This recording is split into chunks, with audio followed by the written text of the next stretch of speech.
Hello guys, welcome to Ionex institute. मैं नरेंद्र सिंह और आज का हमारा टॉपिक है Indian IT act of 2000।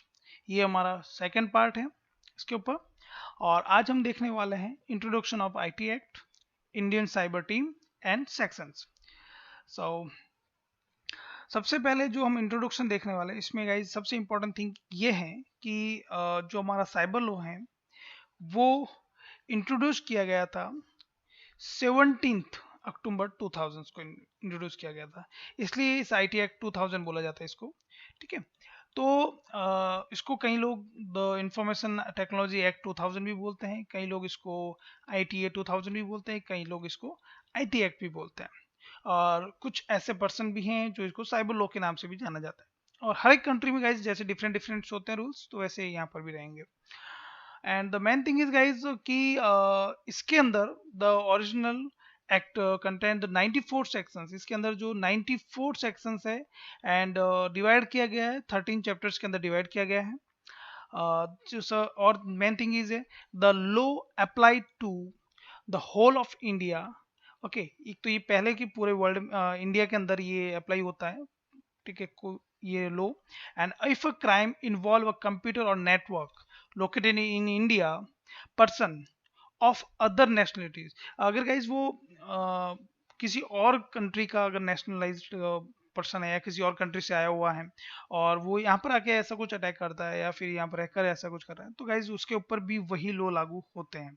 Okay, the next thing is guys जो इंडियन साइबर टीम।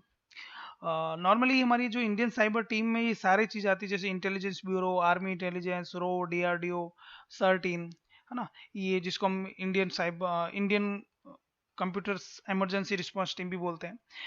ओके, इसके बाद ये काफ़ी सारी टीम्स है गाइस जिसको हम नेक्स्ट कभी और नेक्स्ट सेशंस में इसको हम अच्छी तरह से समझेंगे। And the main thing is अभी जो मैं सेक्शन जो कि हमारे लिए ये मेन टॉपिक है जिसको हमें रीड करना है इसके अंदर। तो सेक्शन गाइज इसके अंदर क्या है कि सबसे इंपॉर्टेंट थिंग जो अभी मैंने आपके साथ डिस्कस की है, जो इसमें 13 चैप्टर्स हैं एंड 90 सेक्शंस है इसमें। तो लेकिन हम सारी चीज़ कवर नहीं कर सकते, सो मेन मेन जो पार्ट है उसको हम कवर करेंगे। ठीक है, तो सो हम इसको अभी एग्जाम्पल करते हैं, अच्छी तरह समझाते हैं हम आपको। तो आईटी एक्ट को समझने से पहले एक और चीज़ जो जरूरी है हमारे लिए कि इसके अंदर जो ये जो 4 इश्यूज हैं इसके बेसिस के ऊपर ही आईटी एक्ट वर्क करता है। जैसे सॉफ्टवेयर लाइसेंसिंग इश्यूज होते हैं, data privacy and security, electronic signatures, information technology, attorneys, online activities जिसके लिए रहती है। तो ये 4 थिंग्स है, मतलब ये 4 पिलर्स हैं जिसके ऊपर ही मैक्सिमम सिक्योरिटीज की रिक्वायरमेंट्स होती है और इन्हीं के बेसिस के ऊपर साइबर लॉ बना है। द सेक्शंस के अंदर मैं बात करूं तो सबसे पहले मैं सेक्शन 65 के बारे में बात कर रहा हूँ। ऐसा कोई भी जो इसमें एक्चुअल में होता ये है कि अगर आप जो कंप्यूटर का सोर्स कोड है, जैसे लाइक ऑपरेटिंग सिस्टम का सोर्स कोड है, अगर उसमें आप कोई छेड़खानी करते हो, ठीक है, और वो छेड़खानी अगर कुछ ज़्यादा हद तक होती है और आप उसको सेल करते हो प्रोग्राम को, जो कि सेल नहीं होती, जैसे सॉफ्टवेयर को भी आप सेल करते हो ऐसे, जो और कंपनी की जो अथॉरिटीज होती है उस कंपनी की उसके पास होती है और वो आप अपने आप उसमें लेकर उसको चेंज कर देते हो। तो अक्सर कोई भी सोर्स कोड में आप चेंज करते हो, तब आपको अगर वो कंपनी आप पे क्लेम करती है तो आपको 3 साल की सजा हो सकती है और करीब करीब आपको 2 लाख रुपए का जुर्माना भी हो सकता है। एंड अगर मैं बात करूँ नेक्स्ट सेक्शन की, तो सेक्शन 66 में गाइज सबसे important things hacking with the computer systems. कैसा भी अगर आप हैक करते हो किसी भी सिस्टम को या उसको रॉन्गफुली आप कुछ लॉसेज होता है, कुछ डैमेजेस होता है उस पर, और तो वो अगर आप पे क्लेम करता है किसी तरह का, है ना, तो उसके लिए आपको 3 साल की सजा हो सकती है और 5 लाख तक का जुर्माना भी हो सकता है। गाइज ये गाइज जैसे कि 3 साल की सजा ये जो फिक्स्ड है, आपको कई बार ले सेक्शंस में 3 साल की सजा, 5 साल की सजा ये मिलेगी। जरूरी नहीं कि आपको 3 साल की सजा मिले, आपको दोनों में से कुछ और भी हो सकता है, जैसे 3 साल की सजा मिल सकती है या फिर 5 लाख रुपए जुर्माना भरना पड़ सकता है या फिर दोनों मिल सकते हैं। ठीक है ना, तो तो इसके लिए रेडी रहेगा। देन सेक्शन 66 बी की बात करें, तो ये जो बहुत इंपॉर्टेंट है गाइज। सो काफ़ी लोग मुझे पूछते भी हैं कि सर मैंने एक फ़ोन लिया है जो चोरी था फ़ोन था या फिर रूटेड फ़ोन था, तो ऐसा कोई भी डिवाइस आप परचेज करते हो तो जितना क्राइम चोरी करने वाले ने किया है उतना आप भी उस क्राइम के हिस्सेदार हो। तो अगर कोई भी पर्सन आप पे क्लेम करता है, आप कहेंगे मुझ पे क्लेम क्यों करेगा? क्लेम इसलिए करेगा गाइस कि आप वो जिसने चोरी किया है वो तो ऑन नहीं करेगा। आप इसको ऑन करेंगे अपने डिवाइस लगा के और आप किसी भी तरीके से आप उसमें आ जाते हो और पकड़े जाते हो, तब आपके ऊपर 3 साल की सज़ा हो सकती है या और आपको 1 लाख रुपीस तक का जुर्माना भरना पड़ सकता है। ओके, या फिर दोनों भरना पड़ सकता है या फिर दोनों में से एक चीज़ सज़ा। तो बेहतर ये है कि आप चोरी की हुई चीज़ ना परचेज़ करो। एंड आफ्टर दैट सेक्शन 66 सी, ये जो कि बहुत ही इंपॉर्टेंट है, आजकल काफ़ी लोग करते हैं, using password of another person. अगर कोई भी पर्सन फ्रॉडली आपका पासवर्ड यूज़ कर रहा है, ठीक है, तब आप उस पे इजीली क्लेम कर सकते हो। आप कहेंगे सर ये तो रोज रेगुलरली ऐसा होता है, मेरे मोबाइल के साथ ऐसा होता है। Yes you can guys. आपका मोबाइल भी आपकी प्राइवेट चीज़ है जिसको आपने बहुत सारी इंफॉर्मेशन आपकी उसमें रहती है। सो अगर आपका मोबाइल भी अगर किसी पर कोई भी पर्सन आपके बिना परमिशन से आप लेता है और आपको पासवर्ड यूज़ करता है, आपकी कोई भी प्रॉब्लम्स आ जाती हैं, उससे कुछ लॉसेस हो जाते हैं, तब आप उस पर इजीली क्लेम कर सकते हो।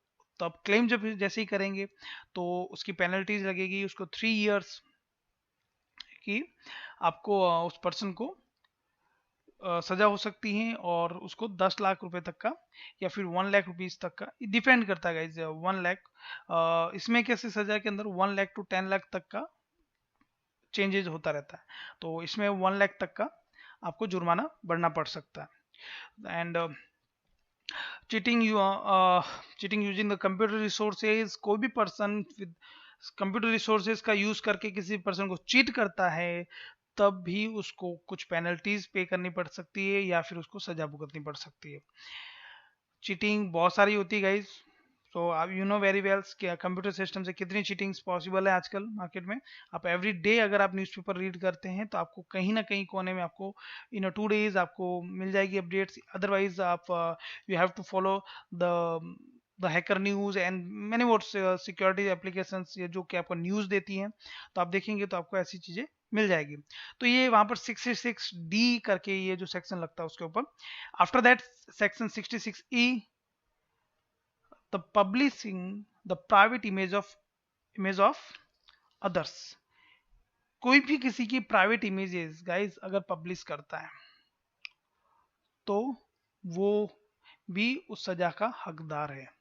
तो ध्यान रहे गाइस, अगर ऐसा नहीं कि मजाक मजाक में आपने अपने किसी फ्रेंड का पोस्ट कर दिया, उसको हर्ट फील हो गया, देन वो आपके ऊपर केस कर सकता है और वो केस करके सेक्शन 66E आप पे लगा सकता है गाइस, जिसके ऊपर उसको 3 साल की सजा हो सकती है आपको एंड 2 लाख रुपए तक का जुर्माना पे करना पड़ सकता है या फिर दोनों।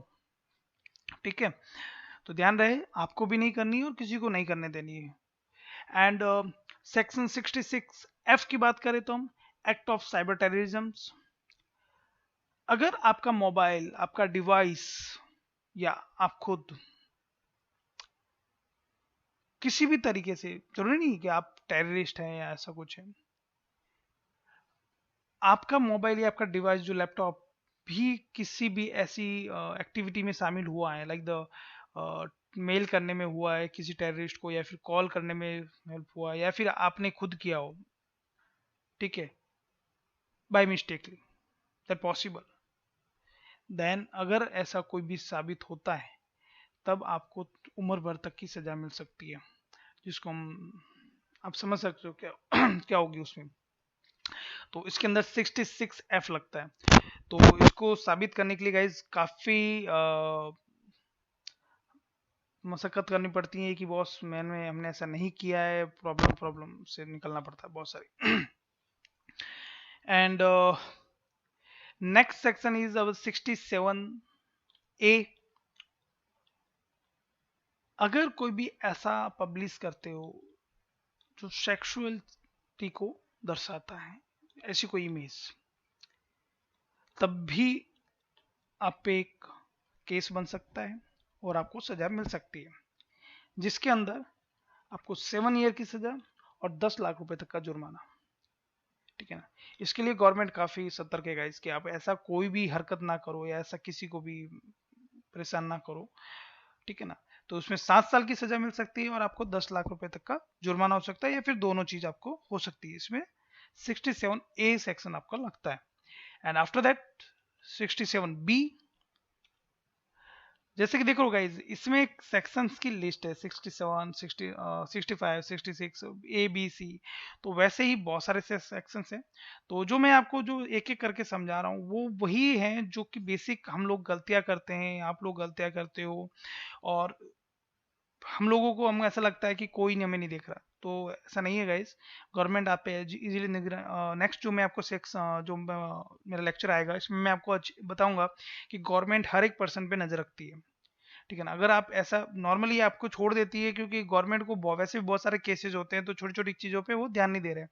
लेकिन अगर आपका किसी बड़ी एक्टिविटी में आपकी शामिल होते हो तो आप पे वो हो सकती है, आपको ले सकती है और ले जा सकती है और पूछताछ कर सकती है आपको पुलिस स्टेशन में। एंड गाइस 67B का कंसेप्ट ये है कि आप किसी भी चाइल्ड पॉन्ड्स को आप सपोर्ट कर रहे हो, या आपने किसी को देखा है या फिर आप उसको लगा रहे हो। सो अगेन गाइज आपको 5 साल की सजा और 10 लाख रुपए तक का जुर्माना हो सकता है। और अगर ये बार बार हो रहा है तो अगेन एंड अगेन 7 साल की सजा, फिर 10 लाख, कुछ भी हो सकता है गाइज। तो बी केयरफुल, इस तरह का कुछ भी ना करो। इस कंसेप्ट को तो भूल ही जाओ। If you are want to learn something like IT और इसमें आप हो, इसमें हैकिंग फील्ड में हो आप, तो इन चीजों से दूर रहना है आपको। Then after that section 67C, ये उन लोगों के लिए गाइज जैसे कि आईएसपी इंटरनेट सर्विस प्रोवाइडर्स हैं उनके लिए, कि उनको क्या करना होता है कि मेंटेन करना पड़ता है रिकॉर्ड। रिकॉर्ड क्या होता है वो आईएसपी कंपनी में जाके आप इजीली पूछ सकते हो कि हर एक यूजर का डेटा उनको पास रिकॉर्ड रखना पड़ता है। अगर वो नहीं रखें तो उनको 3 साल तक की सजा हो सकती है और कुछ भी फाइन हो सकता है। फाइन इन लैक्स, इन करोड़, कुछ भी हो सकता है। ठीक है। तो ये कुछ बेसिक सेक्शंस थे जो कि मैंने आपको बताया। ये नॉर्मली सभी को पता होने चाहिए। इसके अलावा जो अदर जो हैं वो डिफिकल्ट हैं, बहुत सारे क्रिटिकल अलग टाइप के डिफरेंट डिफरेंट है। बट ये जो नॉर्मल हैं जो गलतियां करते हैं, ये सेक्शंस, इनके बारे में आपको पता होना चाहिए और ये गलतियां हमको बिल्कुल नहीं करनी है। ठीक है, इनसे सेफ रहना है। सो आई होप कि आपको ये सारी चीज़ समझ में आई हो। एंड अगर किसी भी तरह का कुछ भी डाउट्स है तो आप मुझे कमेंट बॉक्स में आप इजीली कमेंट कर सकते हैं और पूछ सकते हैं। या फिर आपको लिंक दी होगी नीचे, तो वहाँ पर जाके आप हमें डिस्कस कर सकते हैं। हम आपको इजीली आपको रिस्पॉन्स करेंगे। Okay, thank you for watching.